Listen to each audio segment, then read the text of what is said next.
Hey everyone, it's Kelly. Thanks for joining me. I am back with a new layout for Hip Kit Club.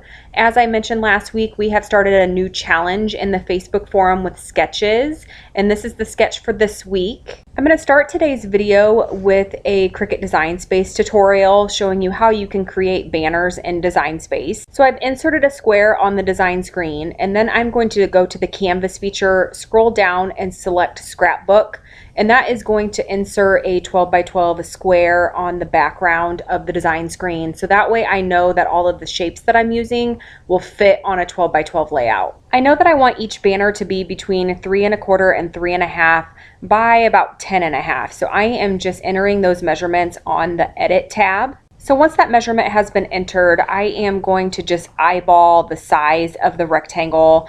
I'm going to just grab the arrow on the bottom right hand side and just drag it until I get it approximately the size that looks good. Then I'm going to copy and paste that shape 3 times and lay them next to each other on the design screen just to make sure that I'll be able to get adequate spacing between those shapes and that it will fit on the 12 by 12 layout without looking too crowded. Now that I know that those shapes are going to fit on a 12 by 12 layout just fine, I'm going to head over to the Insert Shapes tab, and then I am going to insert a triangle. Now each time you insert a shape onto the design screen, it's going to insert it as this gray color. Now I want the triangle to contrast from the rectangular shapes because I do need to lay the triangle on top of that rectangle to create the banner, and I want to be able to see the shapes easily so that way I know that I have them sized and proportioned correctly. It takes just a moment to get that triangle the right shape.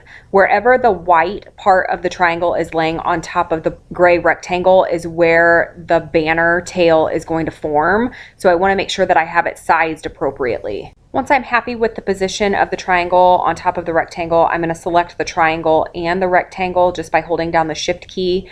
Then I'm going to go over to the Layers tab and hit the Slice feature, and it will slice out that banner portion onto that rectangle. Now during the process of getting that triangle positioned appropriately onto the rectangle, my sizing did change slightly. So I'm just going back over to the Edit tab and entering the measurement that I want that banner to be. And then again, I'm just going to use that bottom right hand arrow just to drag it to get it to the size that will fit onto the layout. So I like the size and the shape of that banner, so I'm going to copy and paste it 2 more times so that way I have 3 to go onto the layout. So I'm just going to drag those 2 other rectangular pieces over to the right. Whenever I'm creating a design space, I like to keep, I guess you could call it a garbage pile or a junk pile. I just keep everything over to the right hand side in case I need to use an image or if I want to slice something different. I have all of the shapes that I've been using while I've been creating just over to the right hand side. And right before I'm ready to send this to the cutting mat, I will just delete that junk pile from the design screen. So I want to take these banners one step further, and I want to slice out some snowflakes onto the banner pieces. So I've inserted a cut file that is an exclusive cut file from Hip Kit Club, and I have sliced out the snowflake that I'm wanting to use. I just inserted a circle and then laid it on top of that cut file, held down the circle and the cut file and hit the slice feature. Now I've copied and pasted that snowflake 3 times, and I'm going to position a snowflake on each banner. I need to be sure that these snowflakes won't get covered up by my photo when I'm putting the layout together. So I've inserted a square and I'm going to size it to 4 by 6 because that's roughly the size of the photo that I'm going to be using. I'm going to drag that rectangle, the 4 by 6, over to those banners, lay it on top of the banners, and that way I can see where my photo is going to lay on the layout, so I know that the snowflakes are going to be sliced out in the correct area so they don't get covered up by my photo. And now that I know that they are positioned correctly, I am just going to hold down the Shift key while I click on the snowflake and the banner, go over to the Layers tab and click on the Slice feature, and that will slice out the snowflake from each banner. Now keep in mind that you can only slice 2 layers at a time. So I can't select all 3 banners and all 3 snowflakes at the same time. I have to do each banner individually. I've deleted my junk pile, and now I am ready to send these banners to the cutting mat by clicking the Go button at the top of the screen. Another tip that I have for you is if you're ever unsure of the size of a cut file image that you're using, just to cut it out on a scrap piece of paper first. And that's what I'm showing you here. I had just grabbed a scrap piece of pattern paper from my stash. It was a pattern that I knew that I was never going to use, and I ran it through my Cricut first and did kind of a trial run to make sure that the size of the cut file images were going to work exactly how I needed them to be. This way I don't waste any of the pattern paper in the kit in case I happen to have something not sized correctly. Okay, so now let's talk about what's happening in the layout. I have cut those banners out on a piece of pattern paper from the Snow and Cocoa collection. All of the products that I'm using today are from the November 2016 hip kits and from the Documenting December kit. And I am just working on getting the layers behind my photo. So you just saw me cut those layers in half, and my thought process behind that was I wanted to have a little bit more of that pattern paper peeking out from underneath the photo down towards the bottom edge of the photo. And so I thought I would cut it in half and just position it underneath my photo, making it look like it was actually a longer piece of paper than what it really was.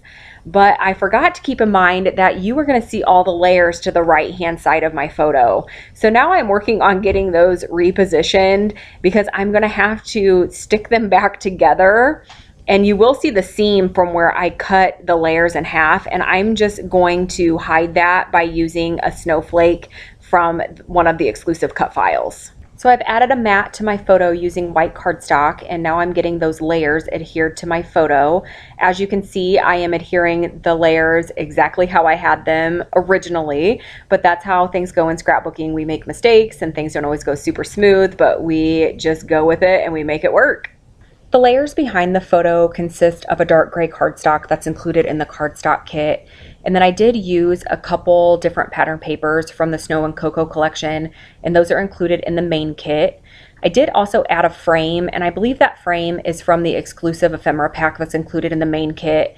I do use quite a few ephemera pieces from the Snow and Cocoa ephemera pack that's included in the Documenting December kit on this layout. And I have both of those ephemera packs just kind of mixed together because the colors coordinate so well. So I'm not 100% sure that that frame is from the exclusive pack, but I am fairly certain it is.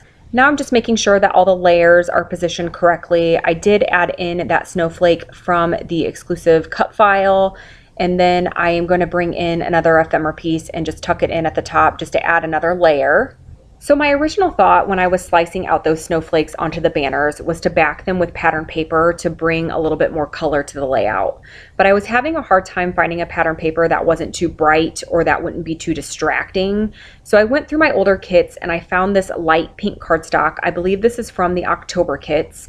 And I punched out 3 scallop circles, and I'm just going to adhere those scallop circles to the back of those snowflake images to bring a little bit of color to the layout. But that light pink cardstock actually had the opposite effect. I feel like it almost hid those snowflake images. So I decide fairly quickly that I don't like how it looks, and I remove that light pink cardstock from behind the snowflakes, and I'm just gonna leave them white. I feel like they stand out a lot more just keeping them white.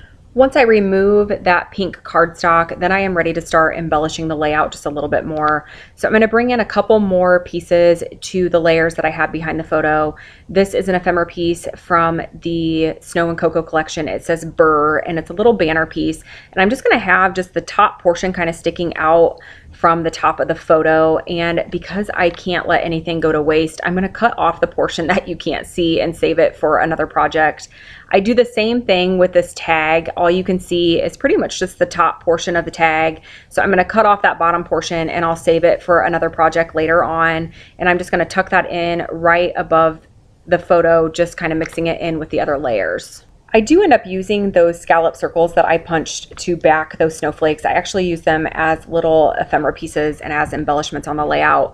So there you can see that I am tucking one of those scallops in with one of the snowflakes along with the other layers in the photo mat. And all of the snowflakes that I use on this layout are cut on white cardstock from that exclusive cut file that I used in the Cricut Design Space tutorial. Next, I'm going to work on getting the title arranged on my layout, and I'm going to use the wood veneer pieces from the Snow and Cocoa collection that spell out the word snow, but I do want to alter them slightly. So I am going to use some clear sticky ink, just dauber it onto those wood veneer pieces, and then I'm going to use some silver glitter embossing powder just to change them to a silver color to help them stand out on the layout a little bit more. Because this ink is clear, it's difficult to see when you're applying it to the wood veneer, but I don't worry about that too much because whenever I'm altering wood veneer with embossing powder, I plan on doing at least a couple layers of embossing powder onto the wood veneer to make sure that I get full coverage. So I'm not concerned that you can see some of the wood veneer showing at this point. Once I have this heat set, I'll just bring in that dauber ink, reapply it to the wood veneer, and then apply a second coat of the embossing powder to make sure that I have full coverage. I did make sure that my heat tool was nice and hot before I brought it down to these wood veneer pieces, and I'm just using my tweezers to hold those wood veneer pieces in place. As you know, if you've done a heat embossing, this gets really hot, so I didn't want my fingers to be anywhere near it. And I'm applying the heat on top of my Heidi Swap mat, and I thought that it was heat resistant, but it started to buckle just a little bit. So I brought in my craft mat just to be sure, because I know my craft mat is heat resistant. I'm going to apply that second layer of ink and then also a second layer of embossing powder, and it is good to go. Now, if you remember back to the sketch, there was a border of stitching around the edge of the layout, but I wanted to do something just a little bit different. So rather than doing stitching, I brought in my scoreboard, and I'm going to make some score marks around the layout, replacing the stitching from the sketch. It is subtle, but you can see it in person. It was a little difficult to get it to photograph on the main image that I photographed, but you can see it in the close-ups at the end. I do go over it quite a few times just to make sure that I have a good impression and that you can see it on all four sides of the layout. All right, so I am ready to start adhering things down. I am going to add a layer of fun foam behind the photo just to give it a little bit of elevation. I do want to tuck that word snow from the wood veneer pieces kind of directly underneath the photo, so that'll give the photo a little bit of lift so I have an area to place those wood veneer pieces. If you remember on the sketch, there was a cluster to the left of the photo, so I am working on getting all of that adhered down. I'm using one of the punch scallop pieces, one of the snowflakes from the exclusive cut file, and then also a couple of ephemera pieces. That larger square ephemera piece is from the Snow and Cocoa collection, and then I believe that black circular piece is from the exclusive ephemera pack that's included in the main kit. Okay, so I've tucked in that word snow, and then I am going to create a cluster around that bottom left snowflake that I sliced out on the banner. So I have adhered another snowflake from the cut file that is cut on white cardstock onto another one of those scallop circle pieces that I punched out from that light pink cardstock. So my title for this layout is going to be Snow Buddies, and I'm just working on getting the word buddies punched out from those chipboard alphas from Pink Fresh Studio. But before I get the title adhered down, I do want to create a garland using the pom-poms. Those are from the Snow and Cocoa collection, and they are included in the Documenting December kit. So I'm just using a needle and some embroidery floss and just stringing those along the embroidery floss. I did kind of count out how many I would need ahead of time, and I'm just working on getting the placement of those onto the layout. There are quite a few colors included in that pom-pom set, and I just chose the colors that matched the color scheme of my layout. So I chose the light teal, the white, and the light pink, and I'm just working on getting placement. I do use liquid adhesive to adhere those down to the layout, and I did that off camera because it did take a little time to get it to set, and I had to hold it in place while I was waiting for the glue to dry to make sure that nothing would shift or move. I did adhere down the word snow, and then I also have the word buddies down. And now I'm going to bring in my journaling, and I did type that on my We Are Memory Keepers typecast typewriter, and then just cut it into little strips, ran it through my Xyron sticker maker, and I am just applying it to the layout now. So this photo is of Aiden and my niece Darcy, and they go to the same school, and they're actually in the same grade. So I just journaled about how I'm so happy about the relationship that they have and that they'll always have a friend.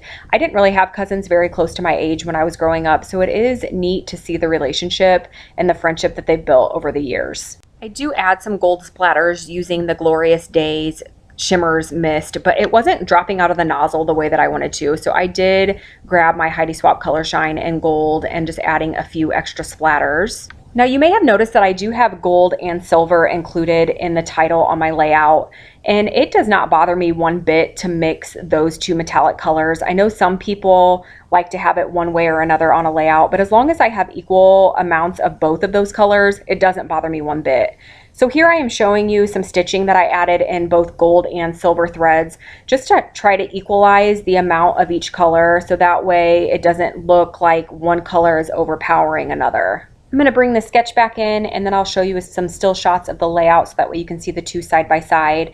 Remember, the sketch is only available in the Hip Kit Club Facebook forum. You do not have to be a subscriber to join the forum. I will make sure to link to the forum in the description below. So head over and join us. We would love to see what you create based off of this week's sketch.